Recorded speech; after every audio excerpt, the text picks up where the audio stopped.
Good morning बच्चों। आज की हमारी क्लास है भूगोल से और चैप्टर का नाम है हमारा जल संसाधन। चैप्टर तीसरा है ये बेटा भूगोल का। बुक का नाम है समकालीन भारत पार्ट 2। तो बच्चों, जल संसाधन के बारे में हमने पहले भी पढ़ा है। तो सबसे पहले हमने आपको बताया था कि संसाधन क्या होते हैं, यानी कि पृथ्वी पर उपलब्ध हमारे लिए वो सभी चीजें जो हमारी आवश्यकताओं की पूर्ति करती है। तो अब जल भी एक ऐसा साधन है, एक ऐसी चीज है जो हमारे लिए अति आवश्यक है हमारे जीवन को जीने के लिए। तो ये भी जल संसाधन हुआ, यानी जल भी संसाधन हुआ। अब हमारी पृथ्वी पर पूरी पृथ्वी का 3/4 भाग पर जल होने के बाद भी विश्व के विभिन्न देशों में जल की दुर्लभता देखने को मिलती है। यहाँ तक कि हमारे देश में भी बहुत सारे क्षेत्र ऐसे हैं जहां आज भी जल की दुर्लभता है। तो बच्चों, ऐसे हालात में हमें जल के अभाव, जल की प्रचुर मात्रा विभिन्न क्षेत्रों में, यानी कि जल संसाधन का असमान वितरण। अब असमान वितरण का मतलब क्या है? तो बच्चों, असमान वितरण होता है कि कहीं पर जल संसाधन ज्यादा है, किसी क्षेत्र में जल संसाधन कम है। तो इस प्रकार से जो संसाधनों का बंटवारा है प्राकृतिक रूप से, उसमें असमानता देखने को मिलती है। इतने सारे संसाधन होने के बाद भी जल एक ऐसा संसाधन है जिसके बिना हम एक दिन भी नहीं निकाल सकते। तो इस जल संसाधन की इतनी प्रचुर मात्रा होने के बावजूद भी ऐसा क्या कारण है कि हमें जल का अभाव देखने को मिलता है हर जगह? तो बच्चों, अब उस जल संसाधन के प्रचुर मात्रा में पाए जाने के बाद भी अगर हम उस पर गौर करें, उस बात पर कि ये असमानता क्यों है, हमें जल की दुर्लभता देखने को क्यों मिलती है, तो इसके अगर हम कारणों पर जाते हैं, सबसे पहले तो हम ये समझ लें कि जल दुर्लभता का एक क्वेश्चन बन सकता है बच्चों कि जल दुर्लभता क्या होती है और इसके कारण क्या क्या है। तो सीधी सी बात है, दुर्लभ मीन होता है बच्चों जो चीज बहुत आसानी से हमको नहीं मिल सकती, बड़ी मुश्किल से मिले, यानी कि देखा जाए सीधा सीधा जल की कमी, जल का अभाव। किसी क्षेत्र में जल की कमी को ही हम उस क्षेत्र की जल की दुर्लभता कहेंगे। तो जल दुर्लभता मतलब हो गया जल का अभाव। इसके बाद इसके कारण क्या क्या हो सकते हैं? तो बच्चों, एक टाइम था कि हमारे यहाँ पर जब जनसंख्या कम थी पृथ्वी पर, तो जल की कोई कमी हमारे लिए नहीं थी। लेकिन आज हमें जल दुर्लभता का सामना करना पड़ रहा है, जबकि जल जो है वो एक नवीकरणीय संसाधन है। अब नवीकरणीय संसाधन हम पहले पढ़ चुके हैं। नवीकरणीय संसाधन में बता दूं आपको कि वह संसाधन जिसको हम दोबारा से बना सके, दोबारा से उसकी मात्रा वापस उतनी ही हो जाए, चाहे वो रासायनिक क्रिया के माध्यम से हो, चाहे वो किसी भौतिक क्रिया के माध्यम से हो, चाहे वो प्राकृतिक तरीके से हो, चाहे वो मानवीय तरीके से हो। तो जल चक्र जो है, जल की जो नवीकरणीय का है, उस नवीकरणीय प्रक्रिया को पूरा करता रहता है।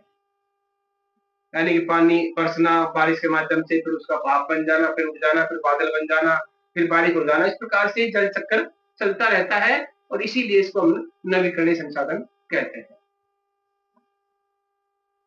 अब जो जल दुर्लभता है उसका हम कारण पर अगर हम गौर करें, तो बच्चों उसके कारण सबसे पहला जनसंख्या वृद्धि है, जो कि इतनी मात्रा में बढ़ चुकी है जनसंख्या देशों में, पृथ्वी पर, कि जल का अभाव उनको महसूस होने लगा है। जनसंख्या ज्यादा होगी तो सीधी सी बात है, पानी की खपत ज्यादा होगी, जल का प्रयोग बढ़ेगा, जल की खपत बढ़ेगी, सीधी सीधी बात है। इसके बाद बच्चों, जल जो संसाधन है जल के, उन संसाधनों का असमान वितरण भी है देश के अंदर। अगर हमारे देश की हम बात करें तो जल के संसाधनों का असमान वितरण हम देखते हैं। किसी किसी राज्य में होकर के कई कई नदियां गुजर जाती निकलती हैं, और किसी किसी राज्य में एक भी नदी नहीं होती, यानी कि वहां पर पानी का अभाव माना जाएगा। तो ये असमान, किसी किसी क्षेत्र में, किसी किसी राज्य में बारिश खूब पर्याप्त मात्रा में होती है, लेकिन किसी किसी राज्य में बारिश जो है वो बिल्कुल न के बराबर होती है। तो वह ना असमान वितरण। इस प्रकार से संसाधन, किसी किसी जगह पर पहाड़ है, वहां से नदी निकल रही है, वो पानी की प्रचुर मात्रा है, लेकिन रेगिस्तान क्षेत्रों को हम देखते हैं, राजस्थान के कुछ क्षेत्र को देखते हैं, गुजरात देखते हैं, कई जगह रेगिस्तान, तो उन रेगिस्तानी क्षेत्रों में पानी का अभाव पाया जाता है। तो देश की ऐसी स्थिति, असमान जब होगा संसाधनों का, तो जल का इसी प्रकार से हमको अभाव देखने को मिलेगा। कुछ दिनों से हम देख रहे हैं कि शहरीकरण देश में बहुत तेज गति से बढ़ रहा है, और जैसे जैसे शहरीकरण बढ़ रहा है वैसे वैसे पानी की खपत में भी बढ़ोतरी हो रही है बच्चों। तो पानी की खपत भी ज्यादा बढ़ रही है, तो शहरीकरण भी पानी को ज्यादा खपत करने में बहुत बड़ा योगदान दे रहा है, इसलिए हमें पानी की कमी महसूस हो रही है। और अगर हम आगे बात करें तो औद्योगिकरण, जब से उद्योग लगने शुरू हुए हैं, तो उद्योग इतने हो चुके हैं देश में, पृथ्वी पर, कि उन उद्योगों में भी पानी भरपूर मात्रा में काम में लिया जाता है। उनके लिए बिजली उपलब्ध कराई जाती है, जो बिजली भी पानी से बनती है। जितने अधिक उद्योग उतनी खपत बिजली की होगी, और वो बिजली की बहुत बड़ी मात्रा जल संसाधन से ही बनती है। इसलिए औद्योगिक क्षेत्र जब से बढ़ रहे हैं तो जल दुर्लभता को भी बढ़ावा मिल रहा है। इसके बाद अगर हम देखें तो और भी अन्य कई सारे कारण हैं जो हमारे देश में जल दुर्लभता को, जैसे अति उपयोग हो गया, अति शोषण हो गया, सिंचाई क्षेत्र में बहुत ज्यादा बढ़ोतरी। अब जो सिंचाई क्षेत्र बढ़ रहा है देश में, तो जल की खपत भी बढ़ रही है, और जल की खपत बढ़ रही है तो जल दुर्लभता बढ़ रही है। तो बच्चों इस प्रकार से, इसके अलावा अगर हम और देखें तो देखिए, जल का अति उपयोग, हम एक बाल्टी में जो काम कर सकते हैं पानी के, वो हम 5-5 बाल्टी यूज कर रहे हैं, तो वो भी कहीं ना कहीं हमको जल दुर्लभता की ओर ले जा रहा है। और जब हम ज्यादा जल उपयोग में ले रहे हैं तो देखेंगे कि जल का स्तर भी नीचे जाता जा रहा है। तो जल स्तर का नीचे चले जाना भी जल दुर्लभता का एक सीधा सीधा उदाहरण है। तो बच्चों, इन कई सारे कारणों की वजह से पृथ्वी पर जल दुर्लभता बढ़ती जा रही है। इन्हीं कारणों से जल दुर्लभता का हमको सामना करना पड़ रहा है। बच्चों, जल दुर्लभता के बाद अब आगे अगर हम बात करें तो हमारे देश में एक नया कॉन्सेप्ट है पानी के लिए, जल संसाधन से संबंधित, वो है बहुउद्देशीय परियोजना। वो बहुउद्देशीय परियोजना क्या है? पहाड़ों से जब नदी निकल करके आ रही है तो उस नदी में जो इतना पानी बह करके आ रहा है, तो वहां पर उसके रास्ते में बीच में दीवार करके और बांध बना दिए जाते हैं। और उन बांधों को हम बहुत सारे कामों में लेते हैं, यानी कि उन बांधों से हम बहुत सारे उद्देश्य पूरे करते हैं। इसीलिए इन परियोजनाओं को बहुउद्देशीय परियोजना कहा जाता है। यानी बांध बनाने की योजना, नदियों पर बांध बनाने की योजना और उससे बहुत सारे उद्देश्य पूरे करना बहुउद्देशीय परियोजना कहलाती है। तो बच्चों, अब हम बात करेंगे इन बहुउद्देशीय परियोजनाओं से लाभ क्या है, हमको क्या क्या इसके हमें फायदे मिलते हैं, इनको क्यों बनाया जाता है बांधों को, और उन बांधों को बनाने के बाद उससे हम क्या क्या लाभ लेते हैं। तो पहला जो है वो लिया है हमने मनोरंजन।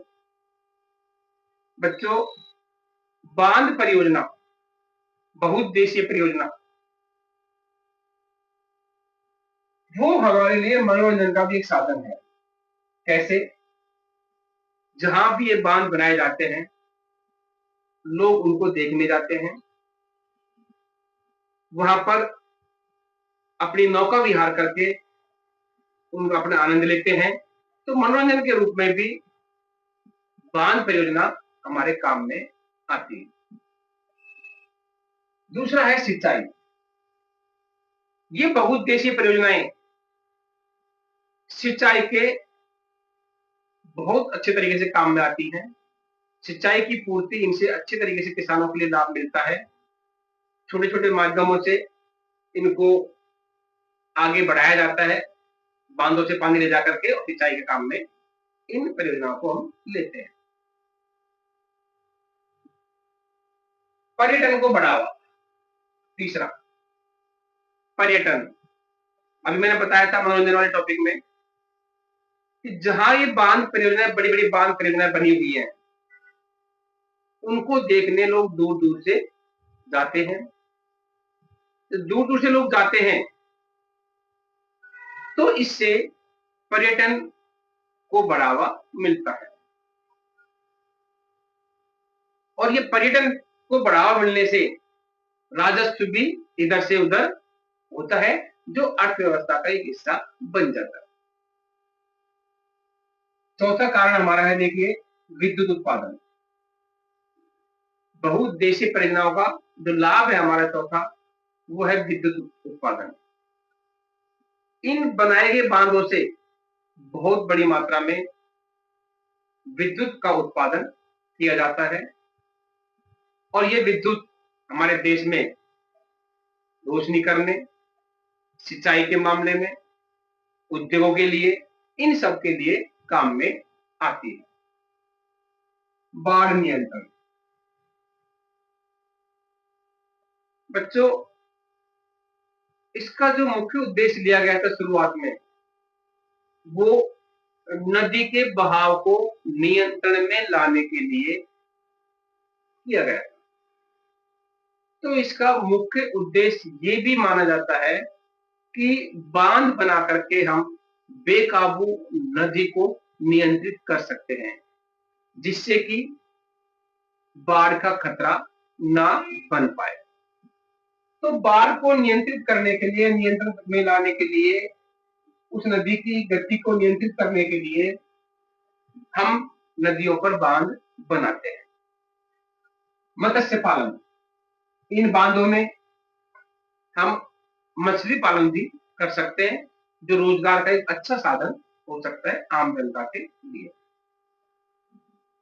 आंतरिक नौचालन। इन बांधों में बोटिंग, जिसको हम कहते हैं, नौका विहार, नौचालन भी कर सकते हैं, और करके इससे बहुत बड़ी राशि राजस्व के रूप में हम इकट्ठी कर सकते हैं संबंधित क्षेत्र में, संबंधित राज्य में, संबंधित क्षेत्र में।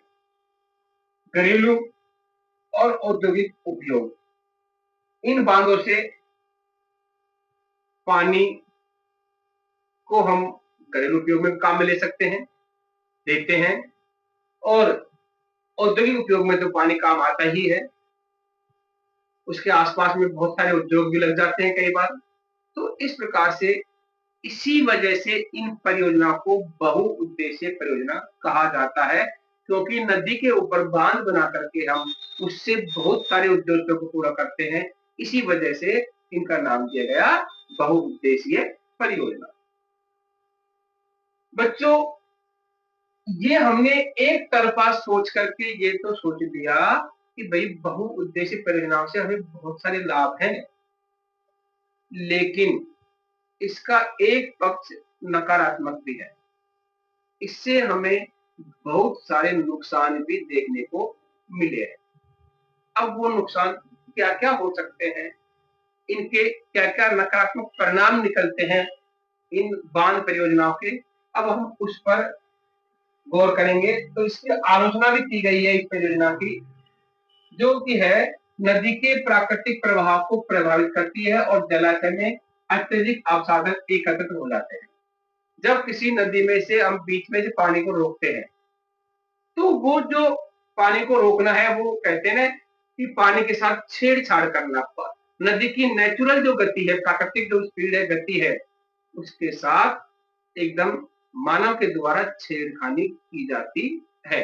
और वो छेड़छाड़ जो की जाती है पानी के बहाव के साथ में, वो कहीं ना कहीं हमको नुकसान देता है। कहा जाता है कि प्राकृतिक चीजों को एकदम प्राकृतिक छोड़ दिया जाए तो वो हमारे लिए ज्यादा लाभदायक होती है। अगर हम उनके साथ ज्यादा छेड़छाड़ करते हैं तो उसका नुकसान हमको अब नहीं तो भविष्य में जरूर देखने को मिलता है। इसलिए नदी के प्राकृतिक प्रवाह को वो प्रभावित करता है।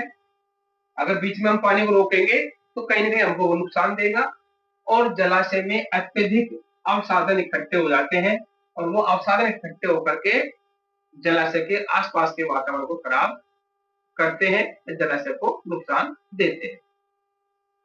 दूसरा जो कारण है वो है आलोचना का, नदी के जलीय जीवन को नकारात्मक तरीके से प्रभावित करना। जलीय जीवन, अब नदी का जो जलीय जीवन है उसका नेचुरल बहना, बह करके जगह जगह विभिन्न जगह पर वो पानी का अपना उपयोग में देना, लोगों को पानी का लाभ देना, और एक जलीय चक्र जो होता है, जलीय जीवन जो होता है, वहां पर उसमें जलीय जीव भी रहते हैं, उनका भी जीवन होता है। और उस जल से विभिन्न क्षेत्रों में उसका जो अपवाह क्षेत्र होते हैं, उन अपवाह क्षेत्रों में जो आम लोग उसके जीवन पर निर्भर करते हैं, जल पर, उनके जीवन को प्रभावित करती है। तो कहने का मतलब ये एक जलीय जीवन जो होता है वो भी इस प्रकार से बांध बना देने से वो भी प्रभावित होता है। तीसरा है बाढ़ के मैदान पर बनाए गए जलाशय द्वारा मौजूदा वनस्पति को नुकसान। जिस जगह पर हम अवरोध पैदा करके बांध बना रहे हैं नदी में, तो उस क्षेत्र में जो जितनी वनस्पति है उसको नुकसान पहुंचता है, क्योंकि वो पानी में डूब जाती है और वो वनस्पति नष्ट हो जाती है, जो कि प्राकृतिक पर्यावरण को नुकसान पहुंचाती है।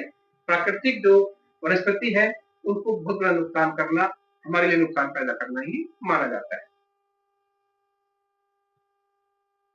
चौथा है स्थानीय समुदायों का बेड़े स्तर पर विस्थापन।